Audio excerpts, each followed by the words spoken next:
$103,000 that we were talking about in my explanation covered all of the general government employees, not just the unionized ones. Mr. Sandorfi.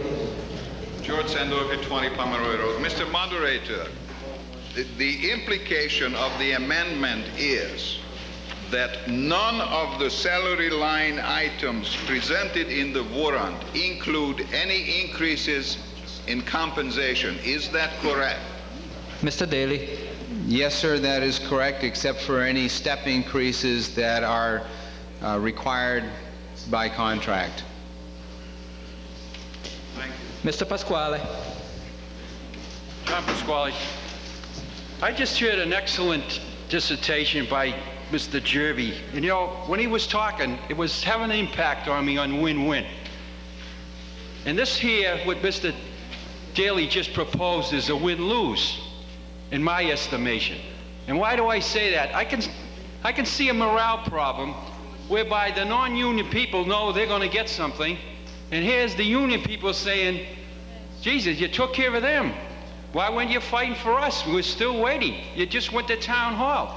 So right there is a classic win, no-win situation. Mrs. Holsing.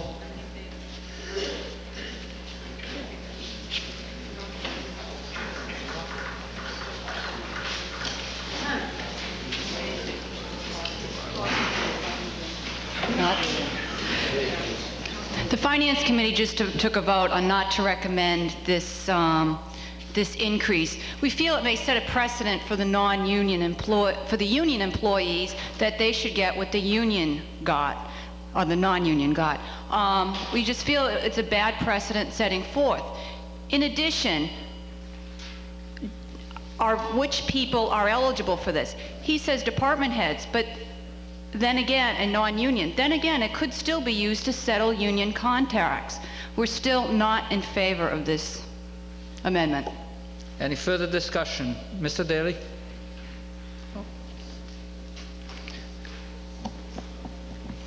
I've made a representation here that this amendment would cover non-union personnel. It will not be used to settle any union contracts.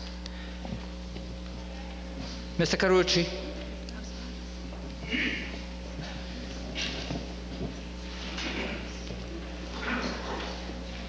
Charles Carucci, Chairman of the Planning Commission. I had 4 meetings with the selectmen over our budget, and my one question to the selectmen was, were we going to be level funded this year? And the question was yes, and now I come to the town meeting and I find out it's not going to be level funded. Mr. Mocheri? I'm going to break one of my rules about serving on a committee, and that is not to speak as a minority. Tonight I am with respect to this, because I think there's a contradiction here. I think that my committee has a contradiction. In one hand, they've said to you that they believe that we should have negotiated contracts before we appropriate the money. And I do believe in that. I think it would be much more beneficial to have contracts settled before town meeting. Although, as a member of a committee and a school committee years ago where I negotiated contracts directly, table to, head to head, I know that's not an easy thing to pull off. Now, I think that we have non-union employees in town, and that's good. And I don't think we should slap their face and penalize them because they're non-union employees. What we do is we send a message that they ought to join a union. And I think that's counterproductive in this day and age.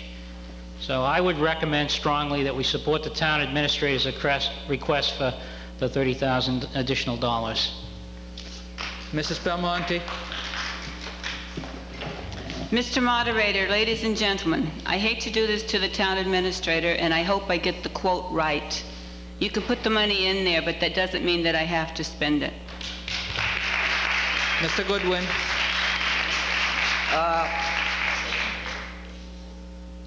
I just retired a short while ago, and I was in management. And before I got a cent raise, the employees voted their contract. And after the employee's contract was ratified, Then, and not until then, it was quite a while afterwards, about 4 or 5 months afterwards, that I was called in before I got a raise in pay. So the employees' contract was #1 on the agenda, because without the employees, there's no sense having you people. We don't need you without the employees to run the town. You run how to spend the money in the town, but the employees run the town for you. Thank you. Mr. Quayle. Personally, I would feel much more comfortable voting in favor of this if I could have some assurance from the Board of Selectmen and from the town administrator that any pay increases would be limited to a maximum of 2.5%. Mr. Norton.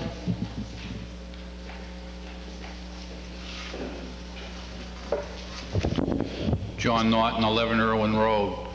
Ladies and gentlemen, probably some 10 or 11 years ago, I stood on town meeting floor as the maker of a motion to increase department head salaries. It was basically done for the reason you see here tonight, because nobody seems to be able to come to any kind of an agreement before town meeting.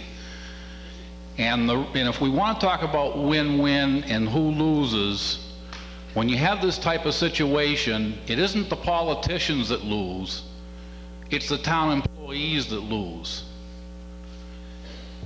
And if we have to stand up here again and have an individual make a motion and go down through probably some 15 to 20 department heads or whoever is included in the non-union negotiations, if you want to call it that, then that's exactly what might happen the next time around.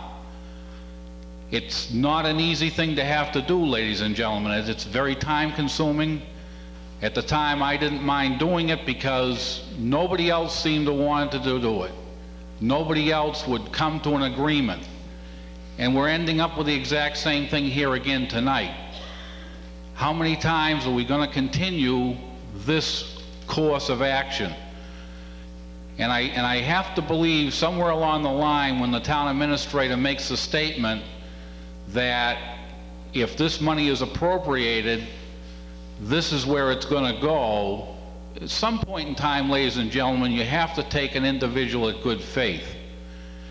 And if he says this is where the money is going to go, then, and I have to believe that because we have a Board of Selectmen that is going to make sure that's where it's going to go, then I think that we ought to vote in favor of this amendment, and let's at least begin to take care of our non-union personnel. Let's do this thing one step at a time and do it in a logical sequence. And I urge that we pass this amendment as presented. Thank you. Mr. Downing. The motion is to terminate debate. All those in favor of terminating debate, please say aye. Aye. Those opposed? Unanimous. Thank you. On the motion to amend, again we are to a motion to amend, which is to amend the main motion, which had been previously reduced to $38,000 to $68,000 for line item number 11. If you vote to amend, you're voting to increase the motion, the main motion, from $38,000 to $68,000. If you're voting against the motion to amend, you're voting to keep it at $38,000. On the motion to amend, all those in favor, please say aye. Aye. Those opposed? No. The chair is in doubt. All those in favor, please raise your right hand, and would my tellers please go to work counting.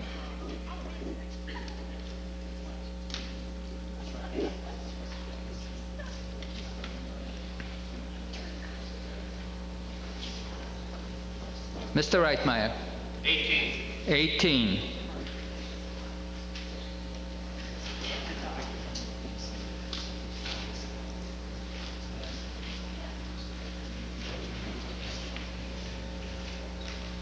Mr. Quayle. 21. Mr. Piero. 30. All those opposed, please raise your right hand.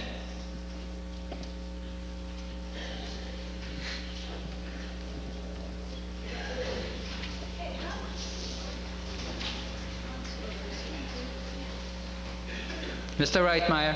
20. 20.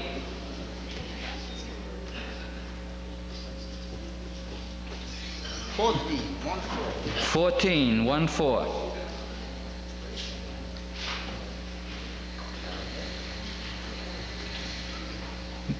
Mr. Quayle? 26.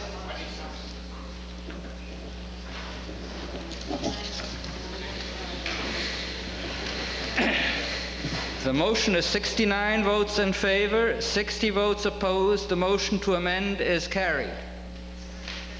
On the motion as amended, is there any further discussion? Hearing none. All those in favor of the motion as amended, please say aye. Aye. All those opposed? No. The motion is carried.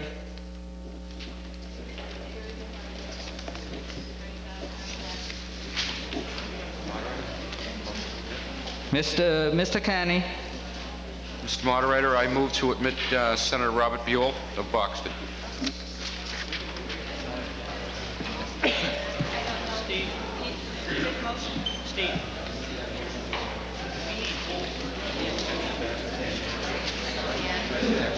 Isn't it? The motion is to admit Senator Robert Buell to the meeting. Is there any discussion? Hearing none. All those in favor, please say aye. Right. Those opposed? Okay. Unanimous. The chair would like to point out that Robert Buell is our senator in the Great and General Court. And also we had with us this evening Mr. Robert Krikorian, who is our state representative. Unfortunately, he had to leave before I could acknowledge his presence. Line item, we have already now disposed of line items 12 through 22, and we are now up to line item number 23. Mr. Daly. Mr. Moderator, I request the consent of the meeting to consider line 23 of Article 10 after line 101. All right, a request has been made by the town administrator to consider line item 23 after line item number 101, you said? Would you care to explain to the meeting the reason for your request?